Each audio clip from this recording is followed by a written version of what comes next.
Hello, everyone. My name is Mariia. I'm head of business development of the startup Wise Guys, with the largest B2B accelerator in Europe, investing in early stage startups. And I happen to be the main sales coach. So today's topics are going to be all about that. I like my sessions to be interactive, even though we're just a couple in the beginning. It means you will have more work to do than others that are joining a little bit later. Let me start from understanding how well versed are you in Zoom. Can you please just do the thumbs up, all of you? There we go. Yes, that's an easy one, right?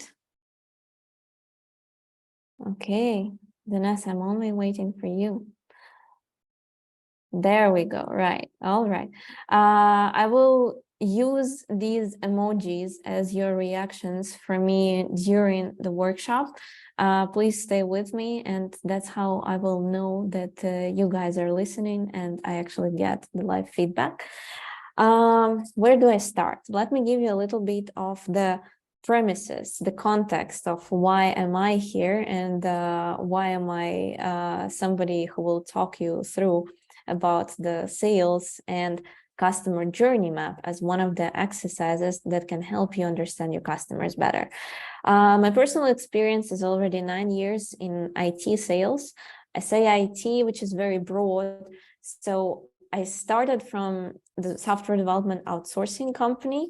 I was just a general sales lead for trying to land contracts from anywhere around the world. And then I gradually started moving from company to company, understanding a little bit more about what does it mean to be a business developer, what does it mean to work on both sales and marketing side, market explorations, market entries, and then strategic partnerships. All in all, my main industry of expertise is XR. I have been working with AR, VR, metaverse, and all the fancy keywords you can put under that tagline for the last 4 years. And I'm actually currently running the XR batch in the startup Wise Guys. So this was my dream from the very first day when I entered. I thought I need to create a program specifically for XR startups, and thankfully I'm there now. I've been working with startups for over 3 years directly as a mentor and sales coach.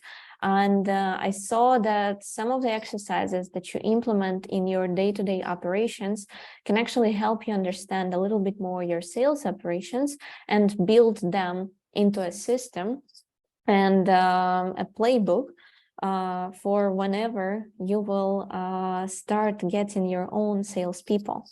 So from here on, let me ask you, and again, if you can use emojis, please answer with that. How many of you are actually thinking about starting their sales? Do you think that you're going to be selling anytime soon in your venture? Okay, I can see 2 of you are. Does that mean that the 3 others are not yet there? Can I hear a little bit from Andrea and Christoph? Where are you at the moment in terms of your ventures? Well, it depends where. Hello, by the way. Hi. I'm not sure in our case what selling would mean, in the sense that we don't have like a product, and we will have a number of services, some of them free, some of them not. So yeah, that's why not specifically about selling our project, but in a way, yes, there will be some services that would be sold eventually. So that's why. Can I maybe rephrase it that eventually you will need to look for partners who will want to work with you in the specific services provision that you're trying to create as a part of this program, right? All the time. That's for sure. Okay, cool. Krzysztof, how about you? Hi, hello. I would say we're already selling, or I mean, providing the services, the VR services is actually either from one happy customer to another, or I mean, I would say more like a specific sphere that we're looking for more and more partners and potential clients. So in this sense, we're already a bit more I see. down the road, if you could say so. Thank you. Thank you so much. Good. But I guess it's safe to assume that for all of you, this could potentially be a very interesting topic that you would need to explore in the nearest future. And with that said, I would like to go into an exercise description, at least at first, and then we can dive into what's the theory behind it and how can you practically apply it to your idea, project, product, or services.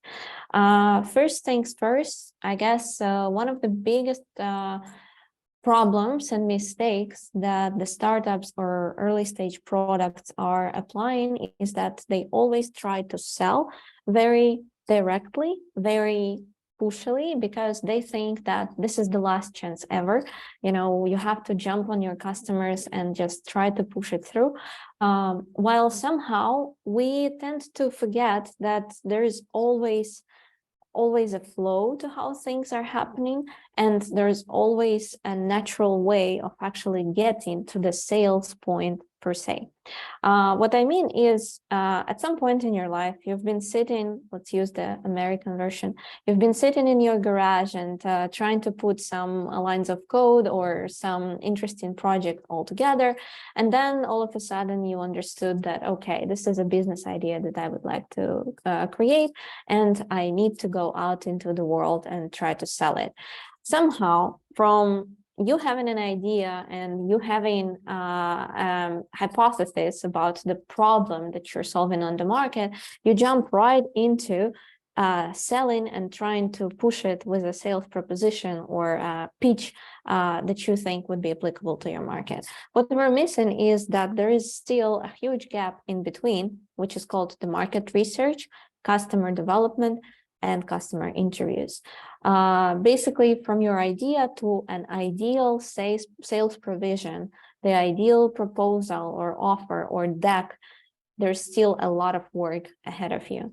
And by doing that work, you will actually explore what are the best ways for you to sell. My most usual talk with early stage startups is that, we want to hire a salesperson and they will take care of everything. They won't until you make the homework and until you understand who are your customers, why do they make decisions like they do, why should they care about your product, and how much do you care about them and their day-to-day operations. All of this could be approached from different ways. I suggest, and today we will talk about it, that you take the customer journey approach and you try to analyze, you try to digest what is the customer journey with you as an organization when the person or an organization wants to purchase your product.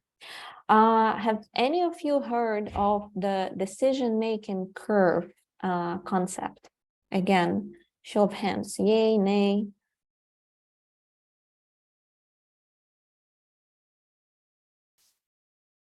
I don't see any reactions. Krzysztof have heard, Dennis doesn't know. Okay. The decision-making curve is actually a place where your customer is mentally about making the decision over your product or service. I hope you can see my screen properly, and I will walk you through this. Basically, there are specific stages at which your customer is, and by analyzing those stages and by identifying that the customer is at one of the stages, you can adjust your sales and marketing propositions accordingly. It starts with the awareness, goes into consideration, then into decision-making, and eventually into service and loyalty or advocacy. but usually at the early stage, we concentrate on the first three. What does it mean? Awareness is me simply knowing that a solution like this exists in the world. So I don't know, let's take an example, a marketplace where I can find all the garages that are ready to repair my car. Generally, I know and understand that some softwares exist in this particular vertical. I don't really care. I'm only on the awareness stage. So the only question that I ask myself is, okay, is it there? I don't even ask myself if it works or not, because it's not really in my decision-making process right now. The next stage is consideration. I know it exists, and should I actually consider something like this for my company or myself as a customer? In this particular example, it would be something like, oh, I know that services like that exist in the world, but is it really good quality? Like, is it worth it? Do they have a good selection of garages? Do they actually know which ones to suggest to me, and so on? So at this particular stage, I would be considering whether something that I know exists is applicable for me or my business. And then the person changes into the decision-making stage. And usually the questions there are, how much does it cost? How do I use it? How, I don't know, how legally will it work for my company, and so on. At this particular stage, the person is only deciding in between the competitors. Somehow, most of us build our marketing strategies and sales strategies only focusing on the decision-making stage. And I think that's where we're losing a lot of the previous stages' attention, because we simply don't address them. If I just only know that something like that exists, telling me that we have 20% more garages in our listing doesn't really help me transfer into any of the later stages. Your job as a owner of your business is to transfer as many customers from one stage to another, obviously servicing the decision-making stage in the most and utmost speed and quality, but then also working a lot into creating a market for yourself. If I asked you to tell me, do you know where is your market? Do you know if your market is aware, considering you, and ready to make a decision upon you over the other competitors? Or is it on the other stages? What are the situations here? You can just unmute and talk to me. We're not too many, so. Well, in our case, our customers don't know that we exist yet. So we are not even in the first place. But do they know of your category and your types of solutions?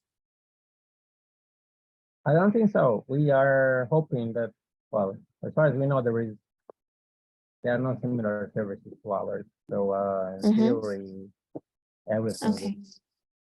So it sounds to me that most of your market is on the initial stages, and you need to spend quite a lot of your effort to creating the market. So looking for the leads, nurturing them, switching them into the next and next stages. All of this is obviously prolonging your sales cycle. How about others? Anyone having everything figured out and most of your market is in the decision making, so you just need to launch campaigns? So just to pitch in here as well into the silence, our product is not yet ready. We're not providing it to the market yet, so we're not selling in that sense. But of course, a lot of selling has already happened because, you know, even getting into this program, I needed to sell this idea to the creators academy, right? But we are actually starting campaigns just to do some market research testing.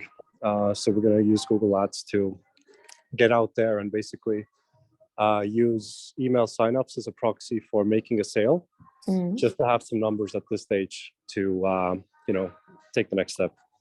Okay. Thank you. I would say that in most of cases, whenever I'm looking at the startups and the position they are, unfortunately, the markets are still on the first two categories. With the consideration, it's easier. You just only have to do one step further. Awareness is obviously a tough cookie, but you can work with this audience pretty well, and you just need to know that this is the situation, and your customer journey map will be different from a usual, I don't know, soap selling, when people just know you need to use it, and all you do is smell different flavors, and that's it. Okay, so when you're considering of doing this exercise, you need to do just a couple of simple steps for you to actually strategize around your customer audiences. One important note, each of these exercises have to be per one ideal customer persona. So if you have two different customer personas, I don't know, a security member of banking infrastructure that needs software as a service, blah, blah, blah, blah, will be dramatically different from, for example, a small company that wants cybersecurity product and they only have limited budgets in their hands, right? So I, again, would like to highlight each of those exercises have to go into one specific customer audience that you think is an ideal customer profile for your business. Out of the exercise, what you need to do is you need to think about what are the pain points of your customer at each of the stages, the questions they ask when they are in this state of mind, the actions they do, the experience, meaning the descriptive part of how do they approach this type of question and what do they do within this stage. So this is like a summary. The channels that they use, I don't know, YouTube, Google search, something. And then the content that they would like to be consuming. It's a little bit boring to look at it empty. So I have an example for you. I will give you an example of a company that has done this exercise with me. It's a startup that creates content management system. They are helping salespeople learn on a new job and then upscale their sales skills and gain. Basically, what we're looking at is an ideal customer profile of a sales lead of a team of over 15 salespeople under this person. So when you're looking at a customer journey map, you basically need to imagine yourself on the place of your customer and then start answering all of those fields. So basically, at the awareness stage, this sales lead that has 15 salespeople to train, think that they need to decrease the ramp time of newcomers. I need overview of members development. I need to uncover knowledge gaps. Again, the awareness stage for that person is, I just know some systems exist to help me maybe optimize the learning processes, but I don't have an active mental state of actually looking for such solutions. He asks questions like, who can I consult with? Is there software to help? Do I need to hire a team coach? And so on. The actions they do is, I will go and ask someone in sales communities, I will attend webinars, I will consult with our HR, and I will search for expert content. I will skip the summary. I will go into here. The channels they use is LinkedIn, sales communities, YouTube, and colleagues. And the content they consume is mostly the evergreen social media, the webinars and recordings, and so on. So basically, when you're going into the customer experience, what you need to understand is like the essence of it. So my team is growing and I experience more routine and mismanagement. I need to resolve, delegate, and automate it. When the person, this same customer, is transitioning into consideration stage, it changes. They start asking themselves if they need to use some sort of a digital solution for them to automate the learning process of the salespeople they have. And here, the pains would be that software needs to be integrated properly. I'm not the training expert to set it up. I don't want to manage another software and so on. The questions are, how can I calculate the return on investment? Should I pay somebody to set up and manage it? If I like it, how can I improve it with my HR or management? Actions. I will read cases. I will consult with HR. I will kind of decide how much do I need to pay for this. I will read blogs and consulting agencies, and probably I will use authorized resellers as one of the content resources for me. The general summary is that I need to know how much time I will spend on setting it up and what is the ROI. And now finally, the decision-making stage is as simple as the price versus money pain, no expertise to generate training content, and I need help always. No time to dig into software. I need something with fast learning curve. Questions I ask is, who is the best fit for me? Like, how can I choose the vendor that will provide this? What do? I read the reviews, I start a free trial, I go through social media providers and check features, pricing, and cases. I will look at reviews. I will see the active social media for me to analyze this. And just generally, I need to find the easy to use provider that will keep my challenges and be okay with the price. This is just one of the examples. I have a lot of people playing around with it in my cohort usually. I think I will maybe give you an opportunity to maybe ask a couple of questions. From what I've described right now, do you think this could help you, and what are your concerns about it?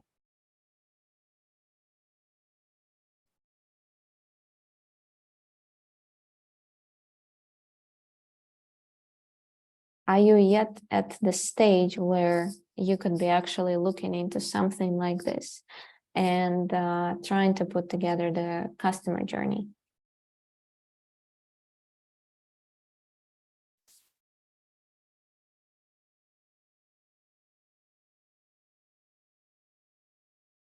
Okay. Among these exercises, I understand that at the very early stage, it's not always so easy to put these things together, and especially to analyze who is your ideal customer and what do they think about and so on. But generally, I advise you to use this even as a cheat sheet for the times that you're doing your first customer interviews, because basically what you need to do in the very beginning of your journey with the new product that you're launching to the market is to understand exactly this situation, at which stages are which proportions of the customers are. So for example, in the decision-making stage, let's assume we are a design agency. There will be only a very small one digit percent of the market that would need design services right here and right now. Why? Because when you compare it to overall development routine, it's just one of the first smaller steps for you to concept a new product and then hire somebody to develop it. So basically, the window of opportunity for you when the people are in the decision-making stage is very small. But when you think about consideration, when you think about the people that start thinking about the new product, trying to think of what should be the consistency of it, which styles do we need to use, how do we create such a concept, and so on. If you go into the consideration stage, almost everyone who works in digital is actually usually there. And so if you start creating additional value, if you start creating additional points for the person or the business to connect with you and start interacting you will be more likely to convert them into a paying customer after that. So if you can come up with satellite services, if you can come up with a consulting help on the earlier stages, and that will start converting people from one stage to another, you should definitely do it. Because unfortunately, the decision-making window where the person has said, okay, I know it exists, I know I need this for my company, let me choose who will do that, that is a very short lifespan. And basically, your website is usually the source for the decision making. When I'm coming to your website, you need to assume that I'm ready to make my decision, because that's where your conversions might be at the highest level.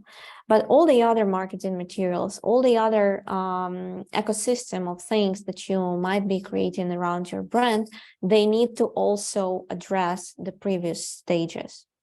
Same goes into your sales meetings. If you start talking to a person that is at the awareness stage, but you start pushing into, oh, and we have these features, and it's cheaper than our competitors, and we can launch it next week, the person will not relate, and you will not have the next meeting, because for them, this has not been a question yet. They are only starting to think about, hey, okay, things like this exist. Should we actually think a little bit more whether it's applicable for us or not?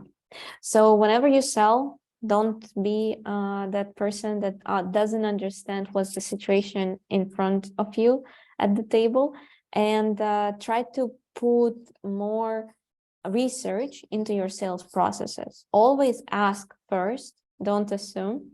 Ask the right questions, see at which of the stages is the person, and then accordingly build your processes around that. I have another question. Do any of you know of an exercise called empathy map?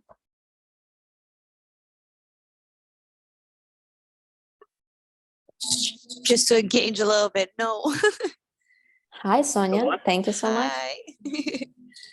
Yeah, they want to leave you in silence, but I'm eager to learn more about the empathy map. Thank you. Christian, you tried to say something as well? I will just turn on the lights. I just got the answer because I didn't get what it was you were asking. Yeah. But the empathy map, I got it, yeah. Have you ever tried it? No. No. Okay. Let me walk you there as well.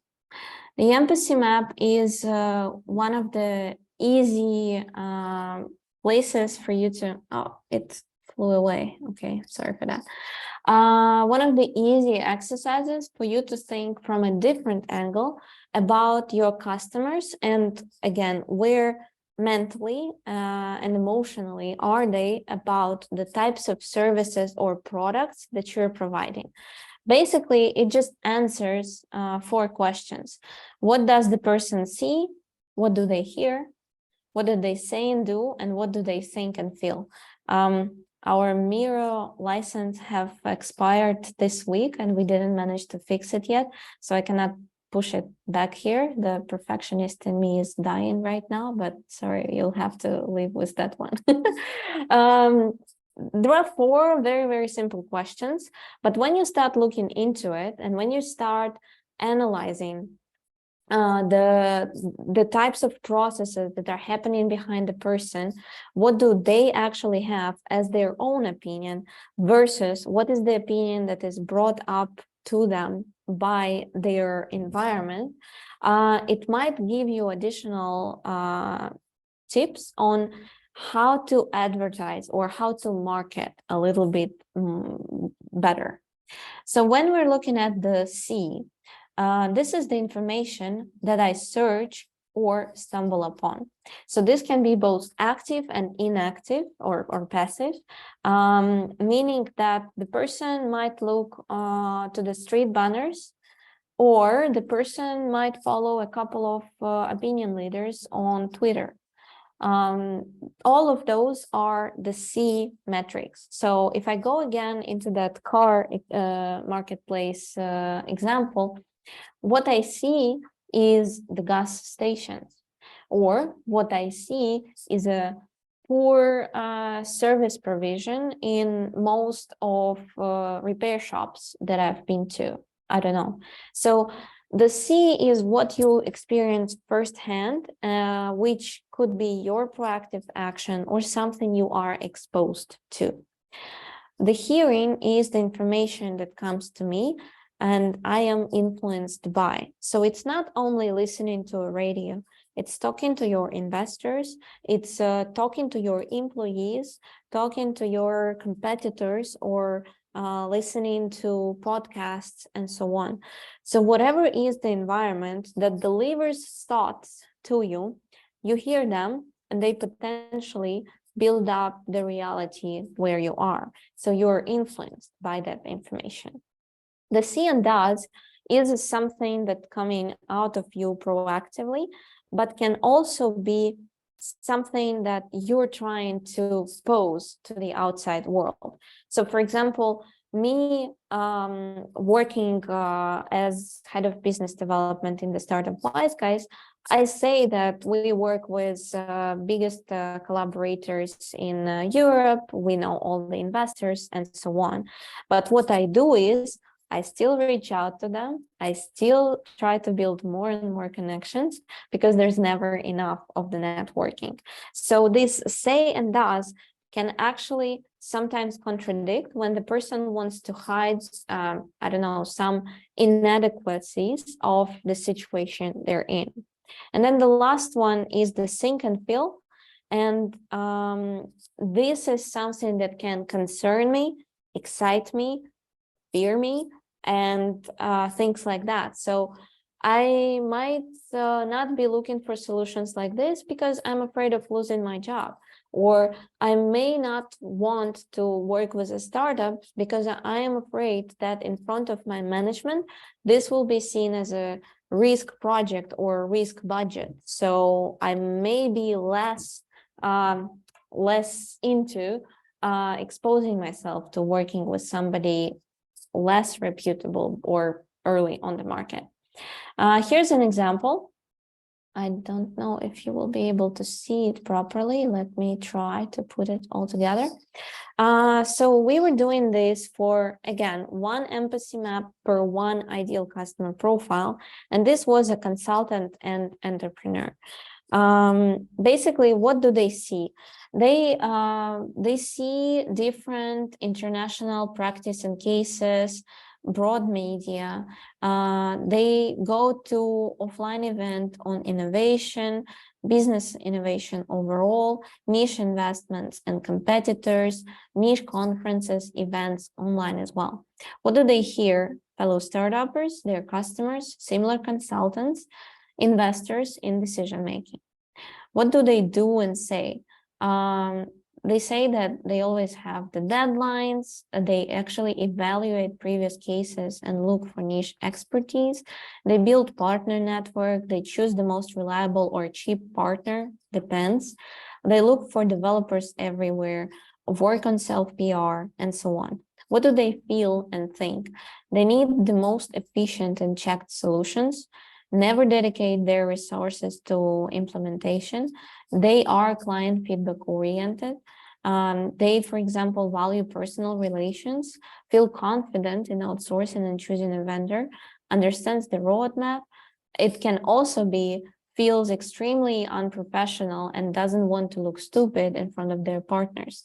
So this might give you an idea of how to assess, how to analyze your customers, and how to work with each of those things. So basically, the first two, the above row, is the sources where you have to be.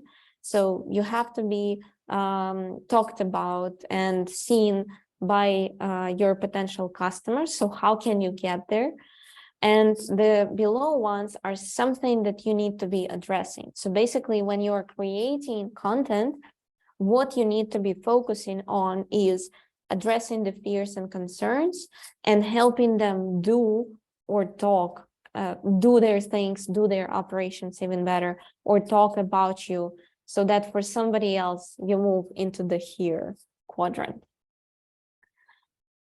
What do you think? Do you have any questions? I've been talking to myself for a little. I have a question. Is it easy to get consumed in your own assumptions when thinking about your target group? Because sometimes at the beginning stage, especially, we are left with our own conclusion.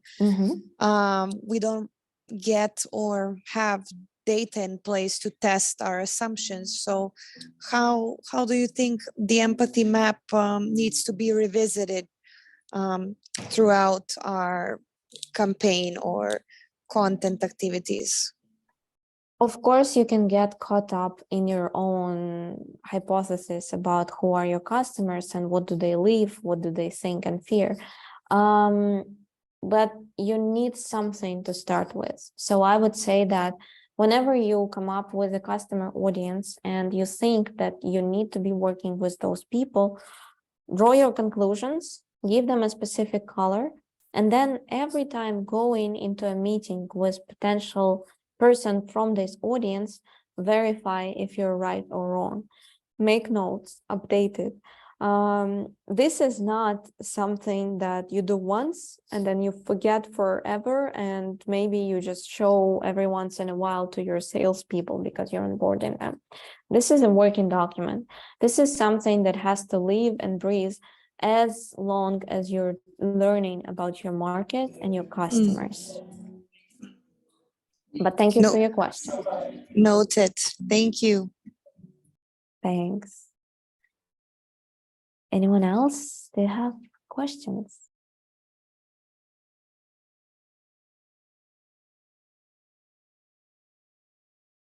Is this something that you could be testing in your business? Are you there yet for you to actually take a look into something like this? Dennis, what do you think?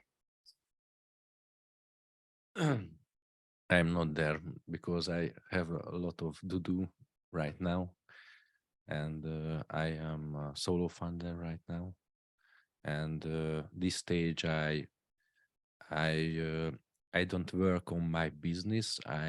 I'm working on my dream, and I have to get money to do it, and I'm doing this right now. I don't have a service. I don't have a product, and I don't have clients, but I have only one early adopter who buy my service. Mariia know my business because she is my mentor, and we talk a lot about that. I'm doing VR music videos, mostly jazz, and my dream is to build a startup around this thing. And nowadays, I sell an exhibition, metaverse exhibition, to a marketing agency. I sold it the previous month, and there will be the next one at Friday this week at the Brand Fest in Budapest. And I get a lot of money for this, and I can do my business, and I don't have to get other jobs. Do you think even from this customer, you could actually analyze at which stage they were, and then what were the decision-making influences behind them? Because yes, you don't need to sell right now. You're doing a pilot and it's self-sufficient for you to finance the first part of your R&D, but generally you will need to run into new sales cases, right? Yes, of course. Okay. But I don't have an empathy map right now. No, of course. But maybe even considering the customer journey map could be a positive experience for you. You could find out some things that... I promise. Okay. Next week. Awesome. Thank you so much. How about the others? Maybe how applicable is it? Is it something that you would like to test yourself?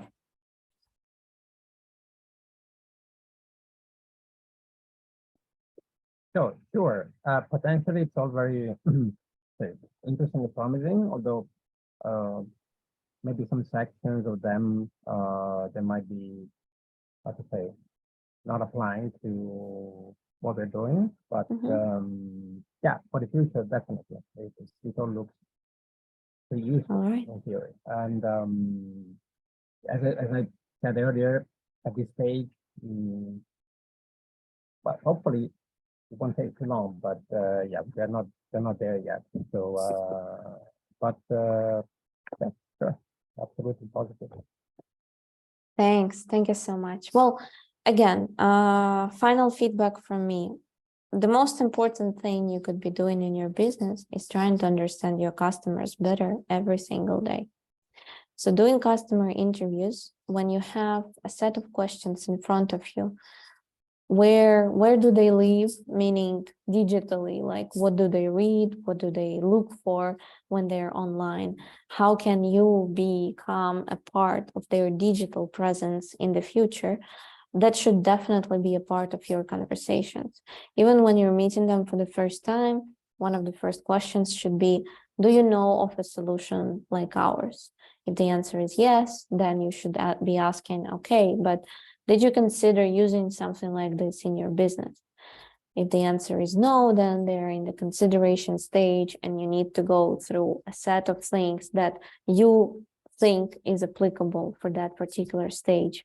Because in the end of the day, what you need them to do after those meetings is actually, yes, we are considering something like this for our business. So you move them into the sales pipeline. Same with empathy map. This can give you a lot of ideas for content. If you ask yourself the right questions, where do they fear? What are the concerns? How do they act in their daily operations in order for you to become a part of this and become a part of their daily routine? That's where you can start creating different contents and get them from one stage to another gradually and softly. If there are no more questions, then I think I will let you go with this knowledge. I will also share the link to the document with templates, so you can copy it and play around with it and try using it for your business. I have a question. Yes, please. So, regarding what you just presented, so are there, I suppose, variants of these cards? Because as I said, probably some areas might apply to what we're doing, but some others might not. So I was wondering how many versions of these, let's say, exercise are out there that can be customized depending on what kind of business you actually have. You mean similar exercises that you can potentially let's say also more try? let's say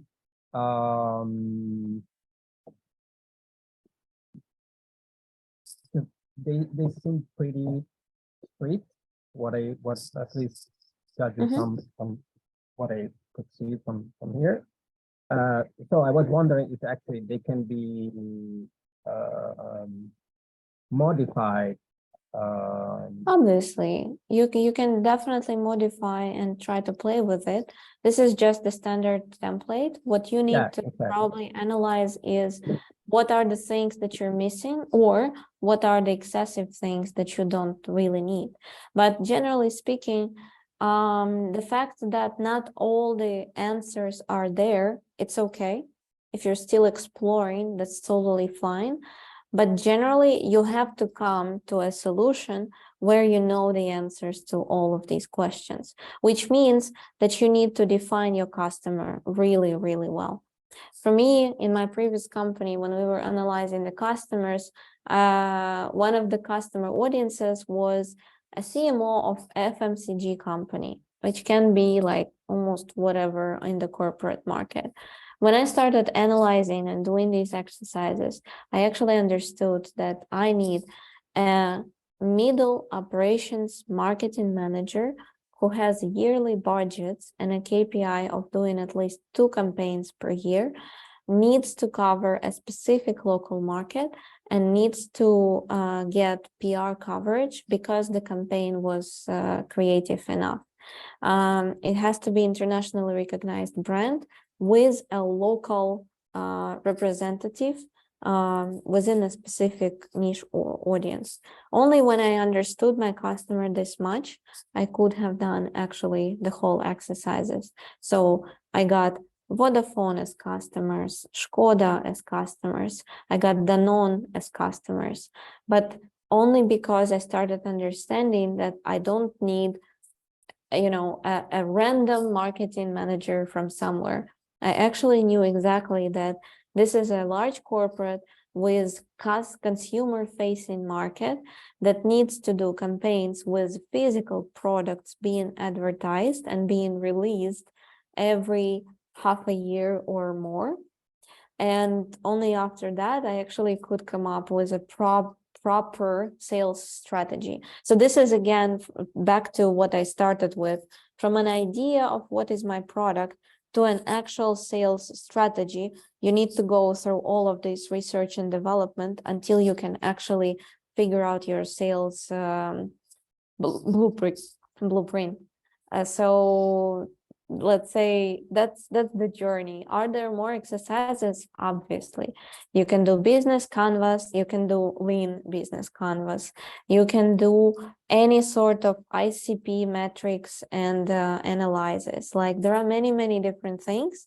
I just find that these two are fundamental for my understanding of customers, which then leads me to better sales, more conversions, and so on.